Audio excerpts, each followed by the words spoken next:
pravdivá vletěla jednou do pařezové chaloupky vosa Otylka.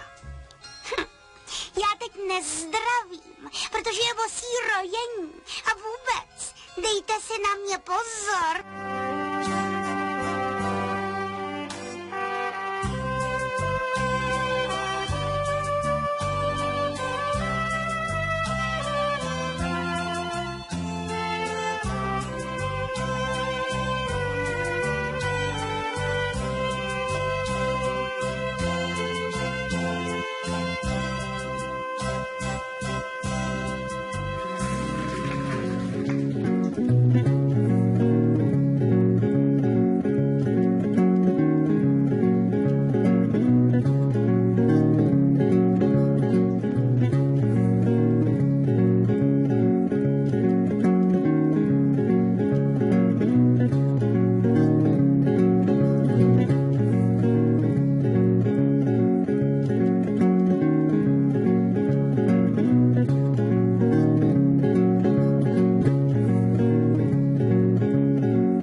Zoufale křičela, jak vozy křičí, plavala vosa v kofole. Kofola stála na stole, kofola stála na stole. Potichu křičela, nebyla ničí, kofola stála na stole. Plavala vosa v kofole, ten do tu vosu vylije. Jen co si ta vosa usuší šosy, ten do tu vosu vylije. Ten si to vodní vypije, ten si to vodní vypije. Za všechny kofoly, za všechny vosy, ten do tu vosu vylije. Ten si to vodní vypije, koho už vosy vodnuli. Ten už ví svoje a tihleti vidí, že koho už vosy vodnuli. Ten začíná znova od nuly, stále a znova od nuly. Chvíli to bolí, pak už jen svědí, koho už vosy od nuly. Stále a znova od nuly, plavala vosa v kofole. Zoufale křičela, jak vozy křičí, plavala vosa v kofole.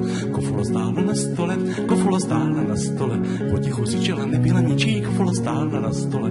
Plavala vosa v kofole, ten do tu vosu vylije. Jen co si ta vosa usuší šosy, ten do tu vosu vylije. Ten si to vodní vypije, ten si to vodní vypije. Za všechny kofoly, za všechny vosy, ten do tu vosu vylije. Ten si to vodní vypije, koho už vosy vodnuli. Ten už je svoje těletě, koho už vosy vodnuli. Vodnuli stále a znova vodnuli.